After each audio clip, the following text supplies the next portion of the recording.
21 August grenade হামলা, তারেক রহমান বাবুর সহ সব আসামিকে দেয়া খালাসের রায় আপিল বিভাগে বহাল। কক্সবাজারের সৈকতে ঝাউ গাছের সঙ্গে ঝুলন্ত অবস্থায় সাংবাদিকের মরদেহ উদ্ধার। নারায়ণগঞ্জে গ্যাস লাইন বিস্ফোরণ, একই পরিবারের 5 জন দগ্ধ।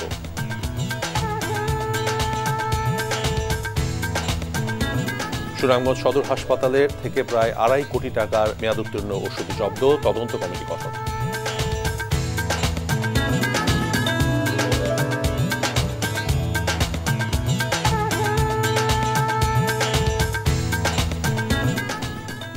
আসসালামু আলাইকুম, মির তৌফিক হোসেন স্বাগত জানাচ্ছি এনটিভির দেশের খবরে। গ্রাউন্ড 7 শিরোনাম দেখছিলেন, এবার বলছি পুরো খবর।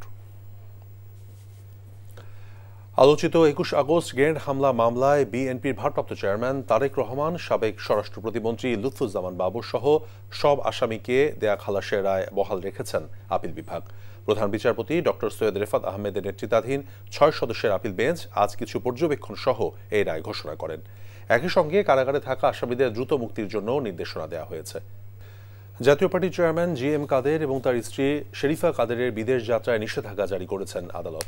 দুদকের আবেদনের প্রেক্ষিতে ঢাকার মহানগর ভারপ্রাপ্ত সিনিয়র স্পেশাল জজ আদালতের বিচারক ইব্রাহিম মিয়া এই আদেশ দেন। মনোনয়ন বাণিজ্যের নামে অবৈধ সম্পদ অর্জন এবং অর্থ পাচারের অভিযোগে জিএম কাদেরের বিরুদ্ধে অনুসন্ধান চালাচ্ছে দুর্নীতি দমন কমিশন। এরই ধারাবাহিকতায় এই দম্পতির বিদেশ যাত্রায় নিষেধাজ্ঞা চেয়ে আবেদন করে দুদক।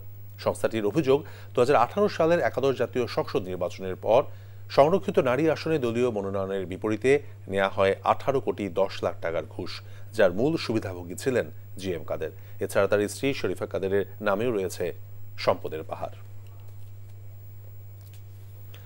জুলাই অভ্যুত্থানে ছাত্র জনতার উপর নির্বিচারে গুলি করে নবী নূর মোড়ল নামে এক ব্যক্তিকে হত্যার ঘটনায় সাবেক প্রধানমন্ত্রী শেখ হাসিনা কাদের সহ 114 জনের বিরুদ্ধে আজ আদালতে চার্জশিট দাখিল করেছে সাভার মডেল থানা পুলিশ। বিষয়টি নিশ্চিত করেছেন ঢাকা জেলার পুলিশ সুপার মোহাম্মদ আনিসুজ্জামান। সাভারে বৈষম্য বিরোধী হত্যা মামলায় শেখ হাসিনা সহ আওয়ামী লীগের নেতাকর্মীদের বিরুদ্ধে আদালতে দাখিল করা এটাই প্রথম অভিযোগ। মামলার অভিযোগপত্রে অন্যান্য আসামির মধ্যে রয়েছেন আওয়ামী লীগের সাধারণ সম্পাদক ওবায়দুল কাদের, সাবেক স্বরাষ্ট্রমন্ত্রী আসাদুজ্জামান খান কামাল, খাদ্যমন্ত্রী অ্যাডভোকেট কামরুল ইসলাম সহ স্থানীয় আওয়ামী লীগের নেতাকর্মীরা। গত বছরের 20 জুলাই বিকেলে বৈষম্য বিরোধী ছাত্র আন্দোলনে যোগ দিয়ে সাভার বাজার রোড সংলগ্ন ওয়াবদা রোডে 3 রাস্তা মোড়ে শহীদ হন নবী নূর মোড়ল।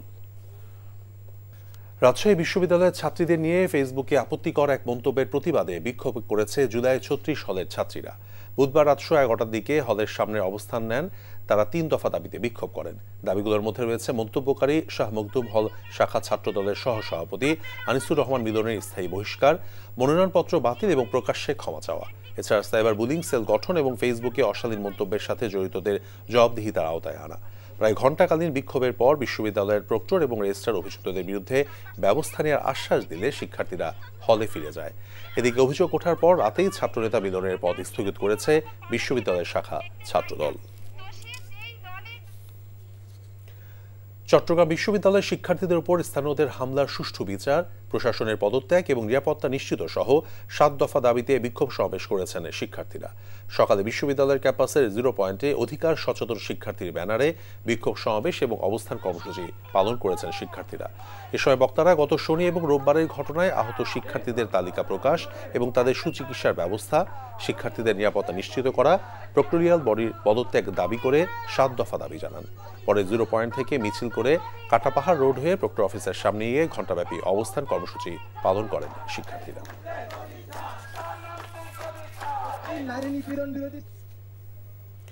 হাসপাতালে ভর্তি রোগীরা ঠিকমতো ওষুধ পান না, অথচ মেডিসিন স্টোরে নষ্ট হচ্ছে কোটি টাকার ওষুধ। সম্প্রতি সুনামগঞ্জ সদর হাসপাতালের মেডিসিন স্টোর থেকে প্রায় 2 কোটি 40 লাখ টাকার মেয়াদোত্তীর্ণ ওষুধ উদ্ধারের পর আলোচনা এসেছে এই বিষয়টি। তবে কোথা থেকে বিপুল পরিমাণ এসব ওষুধ হাসপাতালে আসলো কিছুই জানেন না কর্তৃপক্ষ। ঘটনা অনুসন্ধান করতে গঠন করা হয়েছে 3 সদস্যের একটি কমিটি। সুনামগঞ্জ থেকে দেওয়ান গিয়াস চৌধুরীর পাঠানো রিপোর্ট। সুনামগঞ্জ 250 শয্যা জেনারেল হাসপাতাল। দীর্ঘদিন ধরে ডাক্তার নার্স সংকট সহ নানা জটিলতায় চিকিৎসা সেবা বঞ্চিত জেলার বাসিন্দারা। এরপরও কোনো মতে চলছে হাসপাতালের কার্যক্রম। তবে অভিযোগ আছে, হাসপাতালে কোনো মতে ডাক্তার দেখাতে পারলেও রোগীরা পান না কোনো ঔষধ। সরকারি হাসপাতাল আইসি, কিন্তু ওষুধ তো আমরা বাড়ি থেকে বেশিরভাগ কিনে আনি। তারা কিছু কিছু দিয়ে সারি ওষুধ বাইরে থেকে কিনে আনার জন্য পাঠাই দেয়। এরই মধ্যে সুনামগঞ্জে টক অফ দ্য টাউনে পরিণত হয়েছে হাসপাতালের স্টোররুম থেকে প্রায় 2.5 কোটি টাকার মেয়াদোত্তীর্ণ ঔষধ উদ্ধার, যা রীতিমতো হাওর অঞ্চলের মানুষের সাথে উপহাসের শামিল। এই বিপুল ঔষধ নষ্টের জন্য দায়ীদের বিরুদ্ধে ব্যবস্থা নেওয়ার দাবি স্থানীয়দের। গ্রামের একজন মানুষে এক পাতা ঔষধ পাইতাছুন না, আর এখানে 2,40,00,000 টাকার ঔষধ নষ্ট হইয়া যায়। যারাই যখন আসেন তারা তাদের পরিবর্তন ঘটান, কিন্তু সদর হাসপাতালের এবং অসহায় মানুষের কোনো ধরনের পরিবর্তন হয় না। তবে মেয়াদোত্তীর্ণ ঔষধের বিষয়ে কিছুই জানেন না হাসপাতালের বর্তমান ও সাবেক স্টোর কিপাররা। না এই সময় তো মনে হইল এটা মেয়াদ উত্তীর্ণ ওই সময় আসিল না। হ্যাঁ, এই সময় তো ওষুধের মেয়াদ উত্তীর্ণ আসিল না, এটা আমরা ইনভেন্টরি করছি। আমি তো এই বিষয়ে কিছু বলতে পারি না, কারণ আমি তো দায়িত্বপ্রাপ্ত স্টোর কিপার না, আমি দায়িত্ব এখনো পাইনি। এ বিষয়ে একইভাবে নিজের অজ্ঞতার কথা জানিয়েছে হাসপাতালটির আবাসিক চিকিৎসক রফিকুল ইসলাম। মেয়াদ উত্তীর্ণ হয়েছে সেই বিষয়ে একটা কমিটি করা হয়েছে, সেই কমিটি বসার পরে বলতে পারবেন যে আসলে এই ঘটনাটা কি। এর আগে আসলে আমরা এখন দেখি নাই, দেখলে বলতে পারবো। স্যার তো কমিটি করেন দিছে আমাদেরকে, এখন আমরা বসবো সবাই। এদিকে হাসপাতালে মেয়াদোত্তীর্ণ ঔষধ পাওয়ার ঘটনা তদন্তে 3 সদস্য বিশিষ্ট তদন্ত কমিটি গঠন করেছে সুনামগঞ্জ জেলা প্রশাসন। NTV news desk. ফ্যাসিবাদ যে রূপেই আসার চেষ্টা করুক, এর বিরুদ্ধে রাজনৈতিক দলগুলোকে ঐক্যবদ্ধ থাকার আহ্বান জানিয়েছেন দৈনিক আমার দেশ সম্পাদক মাহমুদুর রহমান। সকালে চট্টগ্রাম প্রেস ক্লাব মিলনায়তনে এক আলোচনা সভায় তিনি আরও বলেছেন, জুলাই সনদ বাস্তবায়নে সব পক্ষকে একমত হতে হবে। অনুষ্ঠানে city mayor doctor Shahadat Hossain সহ অন্যরা উপস্থিত ছিলেন। দেশপ্রেমিক শক্তিগুলো ফ্যাসিবাদ এবং ভারতীয় সাম্রাজ্যবাদের বিরুদ্ধে দুর্বলতা দেখালে কাউকে ছাড় দেওয়া হবে না বলে হুঁশিয়ারি করেন মাহমুদুর রহমান। 5 আগস্টের পর হঠাৎ করে বেনাপোল স্থলবন্দর দিয়ে ট্রেনে করে দুই দেশের আমদানি রফতানি আশঙ্কাজনক হারে কমে গেছে। বেনাপোল স্থলবন্দর কর্তৃপক্ষ জানায়, গত 2023-24 অর্থ বছরের চেয়ে 2024-25 অর্থ বছরে 29,000 মেট্রিক টন পণ্য কম আমদানি হয়েছে। গত 23-24 অর্থ বছরে আমদানি পরিমাণ ছিল 41,000 মেট্রিক টন, 24-25 অর্থ বছরে আমদানি হয়েছে মাত্র 12,000 মেট্রিক টন। আমদানিকারকরা জানান, 5 আগস্টের পর ভারত সরকার একের পর এক বাণিজ্য নিষেধাজ্ঞা দেয়ায় অনেক আমদানিকারক রেলপথে তাদের পণ্য আমদানি করতে পারছেন না। ট্রেন যোগে ভারত থেকে 2023-24 অর্থ বছরে যেখানে প্রতি মাসে 10 থেকে 15টি ট্রেনে পণ্য আসত, সেখানে 2024-25 অর্থ বছরে 2 থেকে 3টি ট্রেনে করে পণ্য আসছে।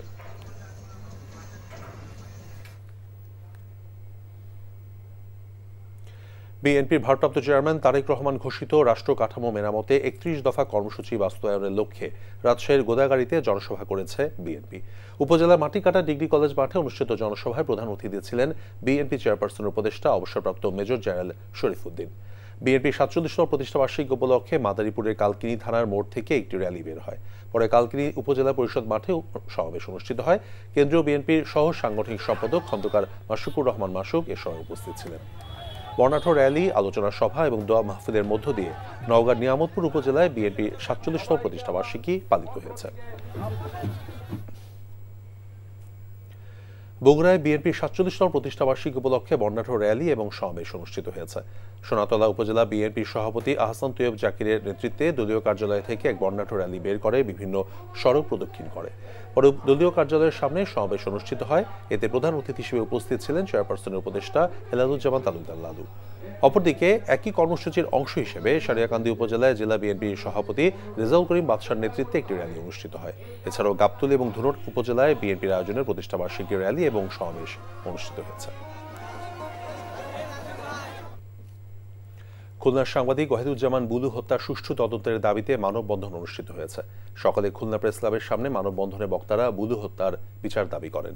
মানববন্ধনে গণমাধ্যম কর্মীরা উপস্থিত ছিলেন। তবে পুলিশের পক্ষ থেকে রূপসা ব্রিজের উপর থেকে ঝাঁপ দিয়ে পড়া একটি ভিডিও সাংবাদিকদের সরবরাহ করা হয়েছে। ড্রেনেজ ব্যবস্থা ভালো না হওয়ায় সিলেটের জেলা স্টেডিয়াম মাঠে জমে থাকে কাদা। ইনডোর অনুশীলনে পর্যাপ্ত জায়গাও পান না খেলোয়াড়রা। সম্প্রতি সিলেট জেলা স্টেডিয়াম দেখতে গিয়ে এমন দৃশ্যই দেখলেন বিসিবির সভাপতি আমিনুল ইসলাম বুলবুল। সিলেট থেকে সজল ছত্রীর রিপোর্ট, ক্যামেরায় ছিলেন আনিস রহমান। সিলেট জেলা স্টেডিয়াম এখন যেন এক পরিত্যক্ত এলাকা। প্রায় 1 বছর ধরে স্টেডিয়াম ভবনে ক্যাম্প করে আছে সেনাবাহিনী। অযত্নে স্টেডিয়ামটির ড্রেসিং রুম বিধ্বস্ত প্রায়। ইনডোর অনুশীলনের সুবিধাও পান না খেলোয়াড়রা। পুরো বর্ষা মৌসুমে মাঠে জমে থাকে কাদা আর পানি। অনুশীলনের সুবিধা না পেয়ে তাই ক্ষোভ জানালেন স্থানীয় খেলোয়াড় ও সংশ্লিষ্টরা। খেলা ইমপ্রুভ করার মতো আমাদের উপযোগী মাঠ না ভাই, এটা মাঠের অবস্থা খুবই খারাপ, বেহাল দশা। মানে আমরা যদি বৃষ্টি হয় তাহলে আমরা ইনডোর থাকা দরকার, কিন্তু আমাদের ফ্যাসিলিটিসের জন্য আমরা কোনো ইনডোর পাই নাই। আমাদের দাবি দেওয়ার মধ্যে মেইনলি আমাদের এই যে মাঠটা, মেইন যে গ্রাউন্ড যদি ঠিক না হয় তাহলে খেলাধুলা তো এগুলো করতে হবে না, এটা একটা বড় দাবি। মঙ্গলবার সিলেট জেলা স্টেডিয়াম পরিদর্শনে এসে জেলার সবচেয়ে বড় স্টেডিয়ামটির এমন দুরবস্থার চিত্র দেখেন বিসিবি প্রেসিডেন্ট। জানান খেলোয়াড় ও মাঠের সংকট নিরসনে কাজ করবেন তিনি।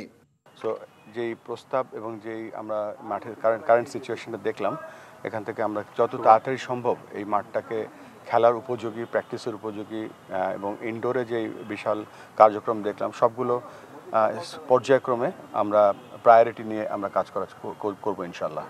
পূর্ণাঙ্গ সংস্কারের মাধ্যমে সিলেট জেলা স্টেডিয়াম পুরোপুরি খেলা ও খেলোয়াড়দের জন্য বরাদ্দ হোক, এমন প্রত্যাশা খেলাপ্রিয় সিলেটবাসীর।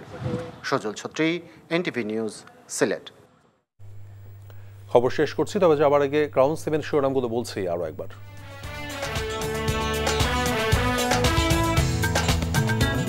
21 আগস্ট গ্রেনেড হামলায় তারেক রহমান বাবুর সহ সব আসামিকে দেয়া খালাসের রায় আপিল বিভাগে বহাল। কক্সবাজারের সৈকতের ঝাউ গাছের সঙ্গে ঝুলন্ত অবস্থায় সাংবাদিকের মরদেহ উদ্ধার। নারায়ণগঞ্জে গ্যাস লাইন বিস্ফোরণ, একই পরিবারের 5 জন দগ্ধ।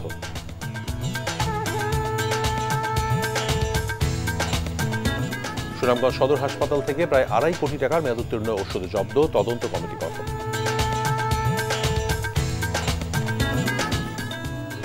এই ছিল দেশের খবরে। এই খবরের ভিডিও সহ আপডেট জানতে ভিজিট করুন এনটিভি অনলাইন www.ntvbd.com। এছাড়াও এনটিভির জনপ্রিয় সব অনুষ্ঠান এবং খবরের আপডেট জানতে ভিজিট করুন আমাদের ইউটিউব এবং ভেরিফাইড ফেসবুক পেজ। 6টা ইউনিক নিউজ দেখার আমন্ত্রণ রইল। ধন্যবাদ সবাই।